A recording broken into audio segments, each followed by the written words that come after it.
Hey, look at that. It's Friday the 13th, and it's summertime, and you know what that means. It's time to go to Camp Opal Pond. But beware the legend of Jameson Voorhees, the mad killer who wears an umpire's mask or something. I mean, so yeah, we're checking out 10 more ripoffs of our favorite camp slasher because there's something like 1,000 of them out there, but here's just 10 of them. There's lots more Friday the 13th to get to the rest of them. Don't you worry. Number 10. 2003 gave us this one called Dark Woods, and it takes place at a camp. And there's a man stalking around, and hey, go figure, he's wearing a hockey mask. But it's totally different though, because this one is camo colored and not like just a basic white. So it's a completely original concept. He starts killing, and I guess in a twist, he kills teens before they have sex. Again, totally different. And hey, our lead is an artist, but at least her name isn't Alice. And everyone is getting the camp set up for the summer season. And there's an older woman here, and hey, her name is Pam. And there's an old drunk warning people away from the cursed camp. This guy talks, and he has a ponytail. Welcome to the jungle, bitch. But this is basically a minor remake of the original Friday, just shot on video without a modicum of style or ability. Still not convinced that this one is a Friday ripoff? Well, how about this? Pamela is the killer's mom. It's kind of just boring and lackluster, and I see some mentions online about how it's a satire of 80s slashers, but I would recommend that those people look up the definition of the word satire. I'm going to do that right now. A literary work holding up human vices and follies to ridicule or scorn. And the only scorn here is for me having chosen to watch this. To make matters worse, the last 5 minutes of this film is actually a direct ripoff of the opening of Friday Part 2. Number 9. In 1988, around the time that Jason was fighting telekinetic girls, we also got The Edge of the Axe, which starts immediately with a white, blank-masked killer using an axe. I mean, this isn't a hockey mask, but it's about as close to one that they can get without actually just being one, right? I mean, it's sort of like a weird fusion between Jason and Michael Myers. And then, damn it, why is there always a very visible calendar just hanging around when I'm not doing a timeline video? So we have this little mountain town, much like Crystal Lake, and there's this discount Jim Carrey here, and, of course, a lake. The killings continue, and it's a murder mystery, and they really get the most out of this axe effect, and the film puts enough red herrings in there that pretty much every single person is a suspect, and I'll be honest, I have no clue who the main character is supposed to be. My favorite part of this one is that the young couple are communicating over computer through an early messaging system, and they show the words on the screen, but then they have to have a weird voice read the text out loud, I guess in case you don't like reading. Gerald, are you home? No access. Gerald Martin's file.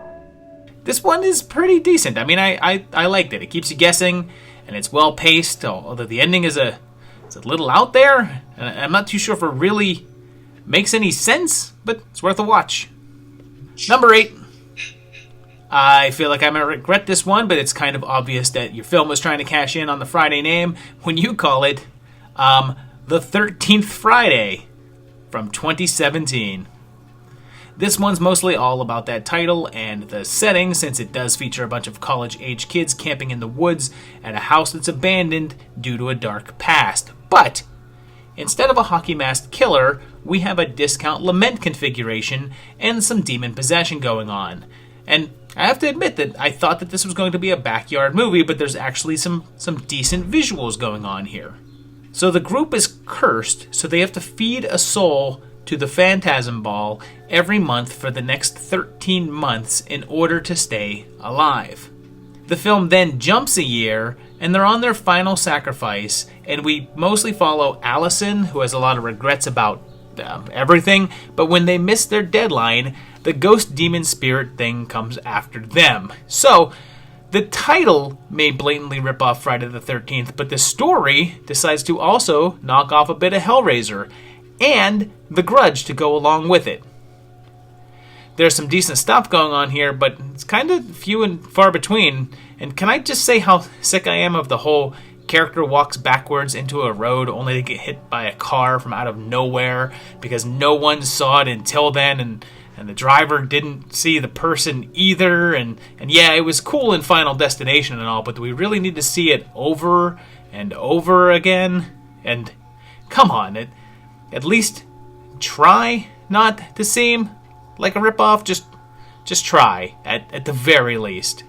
Each segment is basically just a recreation of another film, like this ripoff of Lights Out, but all in all, this one was not as awful as I had expected, but I mean, I had set the bar pretty low, so I don't want to come off like some ringing endorsement or anything. You won't hate yourself after watching it, but you're probably not going to be too happy either.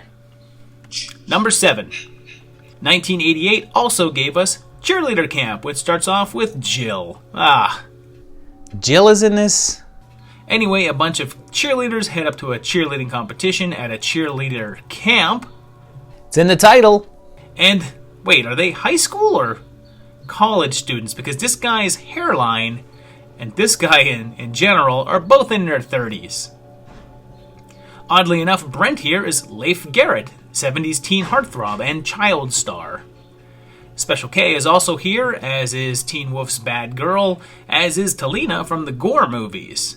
And so is former Playboy Playmate Terry Weigel, who is also known for, other stuff.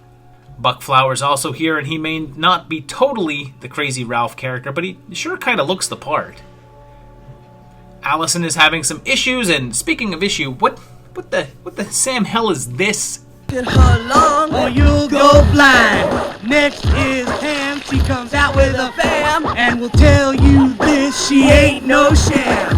Next is Ronnie, she acts kinda funny, steal your heart but not your money. Can't forget Teresa, she's got what it takes. Putting her on this team was no mistake. The killings start, and like Friday, they're by an off-screen antagonist, and people go wandering out into the woods to be picked off, and outside of the wooded camp setting, there's not a ton of things to make it a straight-up ripoff, but it's definitely Friday-inspired, and, sad to say, it's kind of dull and a fairly standard slasher for being out so late in the game, and Killer's identity is a little easy to figure out, but it's an okay watch. It's fun. Apparently they planned a sequel with Betsy Russell returning, but it didn't happen, and was altered into a film called Camp Fear that had a few similarities, but it's not really a sequel. Although the outline for that sequel was then taken and made into an actual sequel in 2014 called Cheerleader Camp to the Death by... Oh, God. Dustin Ferguson. Well, that settles that. There's no need to cover it because it's not really that much of a ripoff in the first place, and I don't want to watch another Ferguson joint, so I'm just going to skip it and...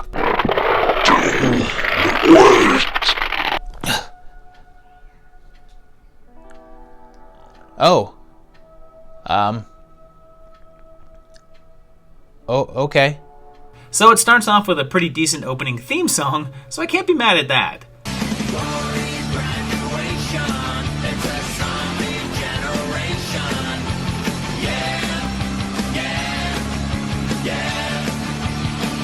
And a bunch of girls go to cheerleader camp. I did the title joke already.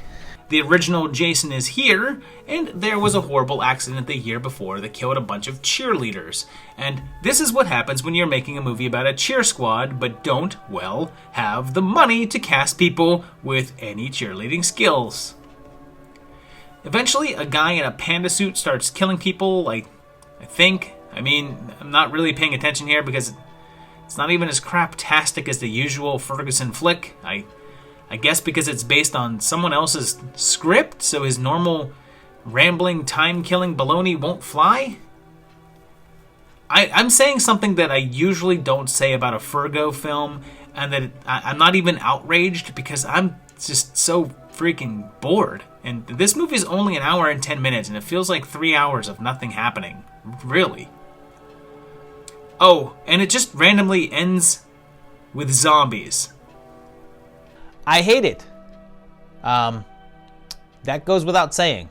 Number 6. 1989 gave us the shot-on-video classic Houseboat Horror, which has campers, of course, and a machete-wielding killer as well. They throw in a familiar sound, and we have a film crew headed up to a lake to make a music video. It's from Australia and is often called one of the worst films ever made down under, and as can be expected, it's set on a houseboat with stellar dialogue. Well, I can't help liking it. Yeah, I know, man, but the song really is a bag of shit. And the killer is apparently getting some sort of revenge, possibly from the quality of this song. I'd like to take it far away from here. She's young and stupid, she's young and sky. I mean, the song says she's young and cool to me and talks about a girl in school, and these guys are like in their 30s. So... It's kind of painfully slow, and it's revealed that this crazy woman's son was burned on a film set years ago and is now getting revenge, which, yeah, that sounds familiar. When we finally see our killer, he may not be masked, but he's bald and one half of his face is distorted, clearly influenced by Jason, and it even ends with a dream sequence in which the girl wakes up with a policeman nearby. And you know, usually when something is billed as one of the worst things ever, it's usually a good sign that it'll be really silly and fun, but this one's just kind of dull. Number 5. Alright, next up is Body Count. Nope, not that one. I'm talking about 1986's Body Count from Ruggero Deodato, which would have come out around the time that Jason Lives was going on, and we have an old campground that was built on an Indian burial ground, and sure enough, teens end up getting stalked and killed by an unseen attacker with a machete. The killer appears to be a woman in an old man mask, maybe, and the killings are witnessed by a young boy. We then jump ahead 15 years, and a group of kids, including Bruce from the Triple B movies, is here. And hey, it's Murdoch. And yep, cabin in the woods, old campgrounds with a curse, and Krug is here too. And our mystery masked killer is back, unless it's not a mask and it's actually an old Indian shaman. There's a character named Sid who's clearly based on Friday 3's Shelley, even scaring other members of the group while wearing spooky masks. And there's this really weird and pretty nonsensical dream sequence livening things up. And this girl who has the same taste in cars as Friday 2's Ginny. They knock off the whole machete through the bottom of the bed trick, and... Well, this girl was killed here, and the murderer was never found. It was about 12 years ago. Wait, didn't the title card at the beginning say 15 years? Is he talking about a different murder? Why didn't they show that one? This one's pretty fun. It's almost good. There's plenty to enjoy, but maybe just not enough. Plus, the big reveal is maybe a little too easy to figure out, but still worth checking out if you dig 80s slashers. Number 4. 2002 gave us an odd entry with The Bagman, directed by Beverly Beaton, who passed away a few years after this film was released. And this one starts with a young, deformed boy being taunted and forced to put a bag on his head and then drowned. Oh, but then for good measures they pee on his dead body. It cuts to 10 years later, and Sue here, who was in a couple of the witchcraft movies and is also the director's daughter, and I'm stating that right up front, since the first scene we get here is a sex scene in which Mom makes sure to get lots of close-ups, And I'm sure that this was an extremely comfortable day on set for everyone, for everyone involved. She accidentally turns on the burner mid-coitus, and her hand keeps coming near it, and they make sure to show the burner several times, but nothing ever happens with it. And then, in my new favorite performance of the year... Well? Sue? So anyway, yeah, a guy with a bag on his head starts killing the people from the intro, and... It's not just the 13th, it's Friday the 13th. Well, not quite. A ripoff, maybe. So when I see things like this, I think that there's no way that this is not a parody. But it's not. It's all done excessively straight, which makes it hilarious. All the friends have a party, and the Bagman starts killing them off, looking like a Part 2 Jason, but with a hat on and a trench coat. There's a Crazy Ralph-like character as they redo that urban legend that they used for the first urban legend movie, and the novelty of the cheese wears off pretty quick, and outside of the basic setup, it doesn't feel too Friday-ish. It's pretty easy to pass up. Number 3. We get a more sorta direct parody in 2005 with Camp Slaughter, which is also known as Camp Days, which starts off very similar to the original Friday with shots of a lake, and it's in 1981, and a young couple sneaks off to do the biz and are killed. And check out this title shot. Oh yeah, this belongs on this list. It bounces to modern times, and a group of kids head to the woods. Dark woods, scary noises, blood. Have you ever heard of Jason? Please tell me today is not Friday the 13th. Definitely self-aware. Before you can say final girls, the crew is back in 1981, and sure enough, a killer is on the loose, going so far as to recreate the whole belt around the tree kill from Part 5. So, here's a few things about this movie. 1, it's almost 2 hours long. For a shoestring budget horror film, it's extremely drawn out, and could stand to have a good half hour chopped off to move things along a bit. Number 2, it's by Alex Pucci, also known as Alex Dove, who is known for making homoerotic horror along the lines of David DeCotto, and it brings a fun subversiveness to dissecting the whole camp slashers and its predilection for guys in half shirts. And 3, it's pretty damn clever. I mean, you know, coming out years before Final Girls, it covers some of the same grounds, and I don't really want to spoil the big twist because it is fun. Although I said that about body count, it's almost good. It's pretty clear that the idea and the talent was there, but the budget couldn't sustain it, and there was some severe need of editing happening. And it's kind of maddening because I really, really wanted to like it, but the real plot of the film doesn't kick in until around the 1 hour mark, and there's a really good flick in here, somewhere, surrounded by a bunch of extra stuff dragging it down. Number 2.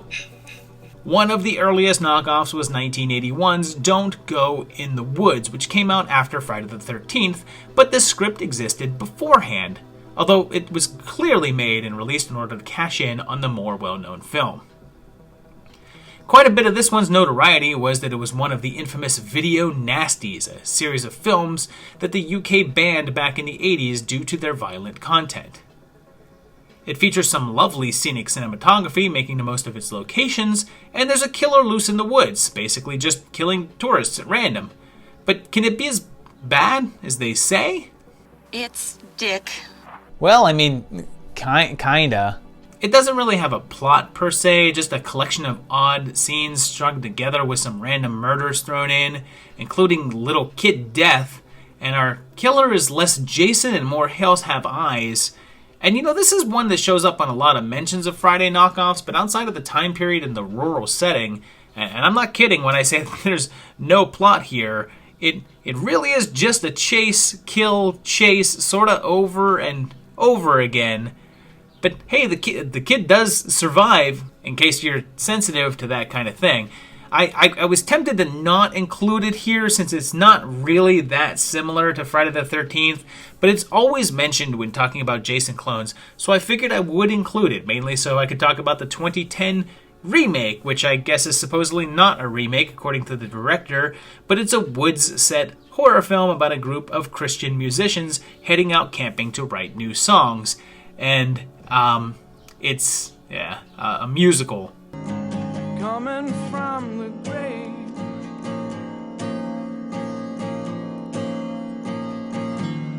Coming from the grave. And that director that I mentioned, it's Vincent D'Onofrio. It's not really a remake so much, but it is kind of weird that it has the same title and general setting. And I just had to mention it because it's just really an odd movie. Having characters burst into song amid blood and carnage is kind of strange, and it has its moments, but overall it's just not very good. But it is unique. No fun, no drum, no kingdom come, no world to run. Number 1. Finally, the one that everyone always brings up when you talk about Friday ripoffs is 1981's The Burning. It seems like a textbook copycat with a summer camp, a deformed killer who's getting revenge because of an earlier incident, and it's pretty much a straight-up clone. But it's not as simple as that. The project was actually underway before Friday came out. It was inspired more by Texas Chainsaw and Halloween than anything else.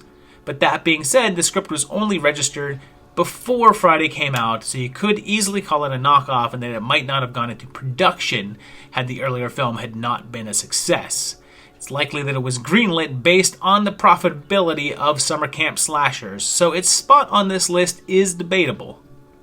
What's not debatable, though, is its impact, since it was the launching point for Jason Alexander, Holly Hunter, and Fisher Stevens, and of course was one of the first films produced by sexual predator and currently rotting in prison, Harvey Weinstein. Plus, it had a great soundtrack, fantastic effects from Tom Savini, and a great villain in Cropsey, who would never go on to his own series. The fact that there was never a sequel to this one is a bit confusing, as it seems custom-made for a franchise, although I guess the ending would have been a bit hard to move on from, what with Cropsey being pretty definitively killed, but come on. When has that ever stopped a horror villain? So there you have it. It's 10 more ripoffs or clones or just films that were inspired by Friday the 13th. And there's a pretty big success rate in this one. This one was a little bit more successful than some of the previous ripoff lists. I don't think that there's much in here that is fantastic. I mean, outside of The Burning, but there was quite a few in here that were enjoyable to watch. Very few clunkers in here, although there were some. Let me know down below what you thought of these. Let me know some other Friday the 13th ripoffs that you would like to see on a future list if there are more out there. You don't have to mention Sleepaway Camp on there. I'm not going to have that on a ripoff list just because I already did a whole video on the whole Sleepaway Camp series. So forget that one, but any other Friday the 13th ripoffs that you think I missed, put down below. Let me know some other ones on there that you want to see. Let me know what you thought of these movies, and if you hated them or loved them or whichever, or just let me know what you thought of the video. Just pop that right down below there. Of course, hit the like button. Of course, hit the subscribe button. And please check out my Patreon page at patreon.com/movietimelines. And you can become a patron like these guys because they are awesome. And I thank them for their patronage, and I thank you for watching this channel and this video. Thanks very much. We'll see you very shortly for another great one. Happy Friday the 13th. Bye-bye.